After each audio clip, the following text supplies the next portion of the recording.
பாத்தீங்களா வராதுங்களே கூத்து பாக்க என்ன பாத்தீங்களா போடாதீங்களே என்ன கதை விட்டா போலாம் இல்ல அவன் சொன்ன மாதிரி கல்ல தூக்கி தலைமாறியா போட்டா போயிட்டு போகணும் நான் கல்யாணம் ஆனீங்களே கல்யாணம் ஆகாதீங்களே கல்யாணம் பண்ணுவோம் நாமளும் ஒரு போடு போடலாம் என்னது நல்லா சாப்பாடு ஏற்பாடு வயிற்று வந்தீங்களே வயிற்று வராதுங்களே எப்படா வயிற்று வருவோம் ஏய் துடிச்சு கொடுக்கும் 70 பாட்டிமார்களே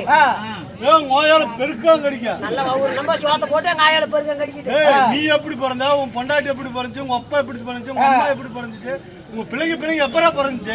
அதுக்கு முன்னால கேப்புட்டி போய் செத்து போயிடாத அடிவரக்கும் சேலம் மாவட்டம் இந்த ஊர்ல சட்னி ஏட்டுவீங்களா சேலம் மாவட்டம் சங்ககிரி வட்டம் சங்ககிரி அருகில் உள்ள ஐயங்காட்டூர் மாரியம்மன் கோயில் சேர்ந்த ஸ்ரீ கலைமகள் கவிசி நாடக சார்பாக வீட்டிரு கோவிந்தராஜ் கோமாளி அன்பான சபைக்கு